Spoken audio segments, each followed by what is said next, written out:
Praise the Lord. Hallelujah. സ്തോത്രം സ്തോത്രം സ്തോത്രം സ്തോത്രം സ്തോത്രം സ്തോത്രം. കർത്താവിൻ്റെ അതിപരിശുദ്ധമായ തിരുനാമം ഈ അനുഗ്രഹിക്കപ്പെട്ട പ്രഭാതത്തിൽ വാഴ്ത്തപ്പെടുമാറാകട്ടെ. പ്രിയപ്പെട്ട ദൈവമക്കളെ, നമുക്ക് ഒരുമിച്ച് 2026 മാർച്ച് മാസം 8-ാം തീയതി ഹല്ലേലൂയ ബുധനാഴ്ച പ്രഭാതത്തിൽ കർത്താവിനെ ആരാധിക്കുവാൻ, കർത്താവിനെ സ്തുതിക്കുവാൻ നമ്മുടെ സ്വർഗ്ഗീയ പിതാവ് നമുക്കൊരുക്കി തന്നിരിക്കുന്ന നല്ല സമയത്തിനായിട്ട് നമുക്ക് സന്തോഷത്തോടെ സ്തോത്രം ചെയ്യാം. കരങ്ങളെയൊക്കെ ഒന്ന് ഉയർത്തിപ്പിടിച്ചിട്ട് നല്ല കർത്താവിനൊന്ന് സ്തോത്രം പറഞ്ഞേ. സ്തോത്രം സ്തോത്രം സ്തോത്രം സ്തോത്രം സ്തോത്രം സ്തോത്രം. കഴിഞ്ഞ പകൽക്കാലം മുഴുവൻ കർത്താവ് നമ്മളെ കാത്തു പരിപാലിച്ചതിനായിട്ട് കരങ്ങൾ ഉയർത്തി സ്തോത്രം പറഞ്ഞാട്ടെ. കർത്താവെ, കഴിഞ്ഞ പകൽ ഞങ്ങളെ അത്ഭുതമായി നടത്തിയതിന്, ശ്രേഷ്ഠമായി നടത്തിയതിന്, ആമേൻ, അങ്ങ് ഞങ്ങളെ സൂക്ഷിച്ചതിന് സ്തോത്രം സ്തോത്രം സ്തോത്രം സ്തോത്രം സ്തോത്രം. രാത്രിയിൽ നല്ല ഉറക്കം തന്ന് കർത്താവ് ഞങ്ങളെ അനുഗ്രഹിച്ചതിന് കർത്താവിന് സ്തോത്രം സ്തോത്രം സ്തോത്രം സ്തോത്രം സ്തോത്രം. ആരോഗ്യത്തോടെ സൗഖ്യത്തോടെ രാവിലെ എഴുന്നേൽപ്പിച്ചതിനായിട്ട് കർത്താവിന് സ്തോത്രം സ്തോത്രം സ്തോത്രം സ്തോത്രം സ്തോത്രം സ്തോത്രം സ്തോത്രം. ഈ പകൽക്കാലം അങ്ങ് ഞങ്ങളെ ജയോത്സവമായി നടത്തുന്നതിന് കർത്താവിന് നന്ദി പറയുന്നു. ആമേൻ. നന്ദിയോടെ സ്തോത്രം, നന്ദിയോടെ സ്തോത്രം, നന്ദിയോടെ സ്തോത്രം, നന്ദിയോടെ സ്തോത്രം, നന്ദിയോടെ സ്തോത്രം.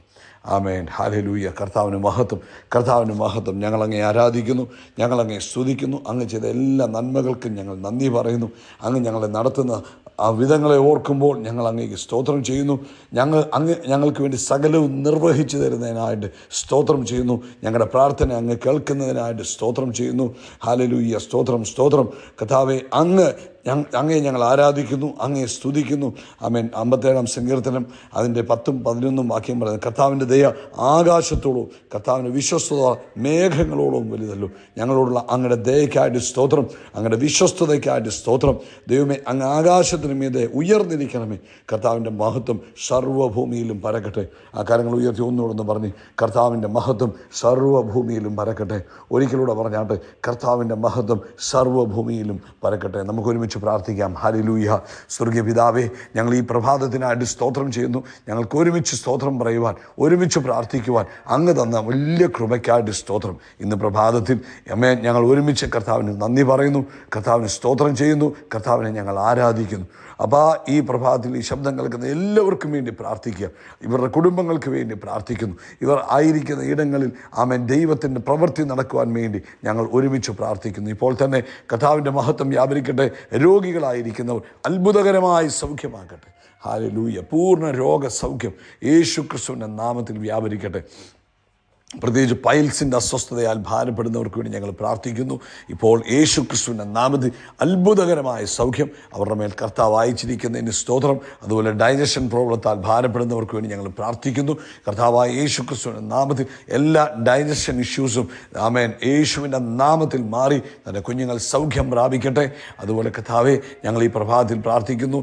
സാമ്പത്തിക ബുദ്ധിമുട്ടിലൂടെ കടന്നു പോകുന്നവർ, ജോലിയില്ലാതെ ഭാരപ്പെടുന്നവർ, ബിസിനസ്സിൽ ബുദ്ധിമുട്ട് അനുഭവിക്കുന്നവർ, കർത്താവിൻ്റെ കരം തൻ്റെ കുഞ്ഞുങ്ങൾക്ക് വേണ്ടി നീട്ടി അത്ഭുതങ്ങളെ ചെയ്യുന്നതിനായിട്ട് സ്തോത്രം ചെയ്യുന്നു. കർത്താവെ, അതുപോലെ കർത്താവ് ലോകത്തെമ്പാടും ഒരു ദൈവിക സമാധാനത്തിന് വേണ്ടി ഞങ്ങൾ പ്രാർത്ഥിക്കുക. പരിശുദ്ധാത്മാവിൻ്റെ വലിയ ഇടപെടൽ ലോകവ്യാപകമായി സംഭവിക്കട്ടെ. വെള്ളത്തിന്മേൽ പരിവർത്തിച്ചതുപോലെ അങ്ങ് പരിവർത്തിക്കുന്നതിനായിട്ട് സ്തോത്രം ചെയ്യുന്നു. കർത്താവിൻ്റെ ദാസിദാസന്മാരെ ഞങ്ങൾ അനുഗ്രഹിക്കുന്നു, അവരുടെ കുടുംബങ്ങളെ ഞങ്ങൾ അനുഗ്രഹിക്കുന്നു. അവർ ചെയ്യുന്ന ശുശ്രൂഷകളിൽ വലിയ ദൈവിക ഗ്ലോറി മാനിഫെസ്റ്റ് ചെയ്യട്ടെ എന്ന് പ്രാർത്ഥിക്കുന്നു. പ്രത്യേകിച്ച് ഇന്ന് പ്രഭാതത്തിൽ ഞങ്ങൾ ഒരുമിച്ച് വൈകിട്ടത്തെ മീറ്റിങ്ങിന് വേണ്ടി ഞങ്ങൾ പ്രാർത്ഥിക്കുക. കർത്താവ് വലിയ കാര്യങ്ങളെ ചെയ്യുന്നതിനായിട്ട് സ്തോത്രം. അങ്ങയുടെ മഹത്വം കാണുവാൻ കർത്താവെ അങ്ങ് സഹായിക്കുന്നതിനായിട്ട് സ്തോത്രം. അങ്ങയുടെ മഹത്വം കാണുവാൻ കർത്താവെ അങ്ങ് സഹായിക്കണം. അങ്ങ് അത്ഭുതങ്ങളെ ചെയ്യുന്നതിന് സ്തോത്രം. കഴിഞ്ഞ കാലങ്ങളിൽ അങ്ങ് ഏറ്റവും അനുഗ്രഹമാക്കിയല്ലോ, അതിനായിട്ട് സ്തോത്രം. യേശു ക്രിസ്തുവിൻ നാമത്തിൽ തന്നെ. ആമേൻ ആമേൻ ആമേൻ. കർത്താവ് നിങ്ങളെ ധാരാളമായിട്ട് അനുഗ്രഹിക്കട്ടെ. പരിശുദ്ധാത്മാവ് ആമേൻ നമ്മളോട് ഈ പ്രഭാതത്തിൽ ഇടപെടട്ടെ. വൈകിട്ട് ഇന്ത്യൻ സമയം 9:30 നമ്മളുടെ മീറ്റിംഗ് ആരംഭിക്കുന്നത്. പ്രാർത്ഥനയോടുകൂടെ നിങ്ങളതിൽ പങ്കെടുത്താൽ അത് നിങ്ങൾക്ക് വലിയ അനുഗ്രഹമായി തീരും. അതുകൊണ്ട് തക്ക സമയത്ത് നിങ്ങളതിൽ വന്ന് പങ്കെടുക്കുക. അത് നിങ്ങളുടെ ജീവിതത്തിൽ ഏറ്റവും അനുഗ്രഹമാക്കി തീർക്കാൻ കർത്താവിന് കഴിയും. അതുകൊണ്ട് ഉപേക്ഷയായി വിചാരിക്കാതെ സമയത്തിന് തന്നെ അതിൽ പങ്കെടുക്കുവാൻ പ്രത്യേകം ഓർപ്പിക്കുന്നു. കർത്താവ് അനുഗ്രഹിക്കട്ടെ. ഇന്ന് സദൃശവാക്യം 23:7 നമ്മൾ വായിക്കാൻ പോകുന്നത്. സദൃശവാക്യം 23:7. അവൻ തൻ്റെ മനസ്സിൽ കണക്ക് കൂട്ടുന്നത് പോലെയാകുന്നു. അവൻ തൻ്റെ മനസ്സിൽ കണക്ക് കൂട്ടും. അതായത് ഒരാളുടെ മനസ്സിൽ ആ ആളിനെക്കുറിച്ച് എങ്ങനെ ചിന്തിക്കുന്നു, ആ വ്യക്തി അങ്ങനെ ആകുമെന്നാണ് തിരുവചനം പഠിപ്പിക്കുന്നത്. അതുകൊണ്ടാണ് എപ്പോഴും തിരുവചനത്തിൽ നമ്മുടെ ചിന്തകളെക്കുറിച്ച് നമ്മളെ പഠിപ്പിക്കുന്നത്. ഫിലിപ്പിയ ലേഖനത്തിൽ പറയുന്നുണ്ട്, നല്ലത് ചിന്തിക്കണം, ദൈവവചനത്തിൽ എന്ത് നമ്മളെക്കുറിച്ച് പറഞ്ഞിരിക്കുന്നു അത് വേണം നമ്മൾ ചിന്തിക്കുക. ഇപ്പം നമ്മൾ എപ്പോഴും നമ്മളെക്കുറിച്ച് നെഗറ്റീവായി തന്നെ നമ്മൾ ചിന്തിക്കുകയാണെങ്കിൽ നമ്മുടെ ഔട്ട്കം നെഗറ്റീവായി തീരും. നമ്മുടെ ശരീരം മുഴുവൻ നമ്മുടെ ചിന്ത ബാധിക്കും. ഈ പലരും എന്തുകൊണ്ടാണ് നമ്മൾ പുറമേ നോക്കുമ്പോൾ അവർ നിരാശരായിട്ടിരിക്കുന്നത്? അതിന് കാരണം അവരുടെ ചിന്തയാണ്. അവർ ചിന്തിക്കുക, അവരെക്കുറിച്ച് നെഗറ്റീവായിട്ട് ചിന്തിക്കുന്നു. രോഗമുണ്ടെന്നങ്ങ് ചിന്തിക്കുക, അല്ലെങ്കിൽ പ്രശ്നം വരുമെന്നങ്ങ് ചിന്തിക്കുക, അല്ലെങ്കിൽ കഴിവില്ല എന്ന് ചിന്തിക്കുക, എന്നെ ഒന്നിനും കൊള്ളത്തില്ല എന്നുള്ള ചിന്തകൾ വരിക. ഇത് വരുമ്പോൾ എന്ത് വരും? ഇവരെ പുറമേ നോക്കുമ്പോൾ അത് നമുക്ക് കാണുവാൻ കഴിയും. അവരിൽ ആ ഒരു പേഴ്സണാലിറ്റി തന്നെ അവരിൽ അങ്ങനെ ആയിത്തീരും. എന്നാൽ വേദപുസ്തകം നമ്മളെ പഠിപ്പിക്കുന്നത് നമ്മൾ ചിന്തിക്കേണ്ടത് ദൈവത്തിൻ്റെ വചനത്തിൽ നമ്മളെക്കുറിച്ച് എന്തു പറഞ്ഞിരിക്കുന്നോ അത് നമ്മൾ ചിന്തിക്കണം. ആമേൻ. യേശു നമ്മളെക്കുറിച്ച് ആഗ്രഹിക്കുന്നത് ശ്രേഷ്ഠമേറിയ കാര്യമാണ്. നമുക്കെല്ലാവർക്കും അറിയാം. ആമേൻ. നമ്മുടെ യെരമ്യാവിൻ്റെ പുസ്തകത്തിൽ പറയുന്നു, ശുഭകരമായാണ് നമ്മളെക്കുറിച്ച് കർത്താവ് ചിന്തിച്ചിരിക്കുന്നത് ശുഭകരമായ കാര്യങ്ങൾ. ഒരു കുഞ്ഞിനെക്കുറിച്ച് ആ കുഞ്ഞിൻ്റെ മാതാപിതാക്കളുടെ ചിന്ത എന്തുവോ? ഏറ്റവും ബെസ്റ്റാണ് ചിന്തിക്കുന്നത്. ഏറ്റവും നല്ല, അവരുടെ കയ്യിൽ ഒന്നുമില്ലെങ്കിൽ പോലും, അവർക്ക് സാമ്പത്തികമായിട്ടോ അല്ലെങ്കിൽ മറ്റ് കാര്യങ്ങളൊന്നും അവരുടെ കയ്യിലില്ലേ പോലും, അവർക്കൊരു കുഞ്ഞുണ്ടായാൽ ഈ കുഞ്ഞിൻ്റെ ഭാവിയെക്കുറിച്ച് അവരുടെ ചിന്ത എന്തുവാ? ഏറ്റവും നല്ലത് സംഭവിക്കണം, ഏറ്റവും ഗുണകരമായത് സംഭവിക്കണം, ഏറ്റവും ശ്രേഷ്ഠകരമായത് സംഭവിക്കണം എന്നാണ് മാതാപിതാക്കൾ ചിന്തിക്കുന്നത്. അങ്ങനെയെങ്കിൽ പ്രിയപ്പെട്ടവരെ, നമ്മുടെ സ്വർഗീയ പിതാവ് നമ്മളെക്കുറിച്ച് ചിന്തിക്കുന്നത് ഏറ്റവും ബെസ്റ്റ്. നമ്മൾ ഏറ്റവും ബെസ്റ്റ് ആകണം, ഏറ്റവും ഉന്നതിയിലെത്തണം, ഏറ്റവും ഉയർച്ച പ്രാപിക്കണം. അബ്രഹാമിനെ വിളിക്കുമ്പോൾ അബ്രഹാമിനോട് പറഞ്ഞത്, ഞാൻ നിൻ്റെ പേർ വലുതാക്കും, ഞാൻ നിന്നെ വലിയവനാക്കും എന്നാ പറഞ്ഞത്. എന്ന് വെച്ചാൽ വലിയതാക്കും. അവൻ വലിയവനാക്കാൻ വേണ്ടിയാണ് ദൈവം നമ്മളെ വിളിച്ചത്. അപ്പം നമ്മുടെ ഉള്ളിൽ കർത്താവ് നമ്മളെക്കുറിച്ച് ചിന്തിക്കുന്നത് പോലെ തന്നെ നമ്മളും ചിന്തിക്കുവാൻ തയ്യാറാകണം. കർത്താവ് നമ്മളെക്കുറിച്ചുള്ള പ്ലാൻ നമ്മളെ തകർക്കുന്ന പ്ലാനുകളല്ല, നമ്മളെ നശിപ്പിക്കുന്ന പ്ലാനുകളല്ല. കർത്താവിൻ്റെ പ്ലാൻ എവിടെയും നമ്മൾ ഏത് സ്ഥലത്തായാലും എവിടെയായാലും നമ്മൾ നല്ലതാകണം, ഉയർച്ച പ്രാപിക്കണം, മാന്യത പ്രാപിക്കണം. ഇത് തന്നെയാണ് കർത്താവ് നമ്മളെക്കുറിച്ച് പ്ലാൻ ചെയ്യുന്നത്. അതുകൊണ്ട് നമ്മൾ എന്താ ചെയ്യേണ്ടത്? നമ്മുടെ ചിന്തകളെ ദൈവത്തിൻ്റെ വചനം കൊണ്ട് നിറയ്ക്കണം. അതുതന്നെയാ പറയുന്നത്, മെഡിറ്റേറ്റ് ചെയ്യണം, രാവും പകലും ധ്യാനിക്കണം. ജോഷുവയോട് പറഞ്ഞില്ലേ, രാവും പകലും ധ്യാനിക്കണം. സങ്കീർത്തനം 1 പറഞ്ഞു, ദൈവവചനത്തെ ധ്യാനിക്കണം. അപ്പോൾ ധ്യാനിക്കുമ്പോഴാണ് നമ്മുടെ ചിന്തകൾക്ക് മാറ്റം വരുന്നത്. എന്താ ധ്യാനിക്കുന്നത്? നമ്മൾ പലപ്പോഴും നമ്മുടെ മനസ്സിലിട്ട് ചിന്തിക്കുന്നത് നമ്മൾ ഈ ലോകത്തിലെ കാര്യങ്ങൾ, ആളുകൾ പറയുന്ന കാര്യങ്ങളൊക്കെയാണ് നമ്മൾ ചിന്തിക്കുന്നത്. പക്ഷേ തിരുവെഴുത്ത് പറയുക, അതല്ല നമ്മൾ ചിന്തിക്കേണ്ടത്. നമ്മൾ ചിന്തിക്കേണ്ടത് ദൈവത്തിൻ്റെ വചനം നമ്മൾ ചിന്തിക്കണം. നമ്മുടെ ഉള്ളിൽ ദൈവവചനം, ആ വചനത്തെ നമ്മൾ ചിന്തിക്കുവാൻ നമ്മൾ തയ്യാറാകണം. വചനം നമ്മുടെ ഉള്ളിൽ കയറണം. എന്നിട്ട് നമ്മൾ എന്ത് ചെയ്യണം? മെഡിറ്റേറ്റ് ചെയ്യണം. വചനം തന്നെ മെഡിറ്റേറ്റ്. ഒരു കാര്യം ഓർത്ത് നോക്കി, ഒരാളൊരു ഭക്ഷണം കഴിക്കുന്നു. പലതരത്തിലുള്ള ഭക്ഷണങ്ങളുണ്ട്.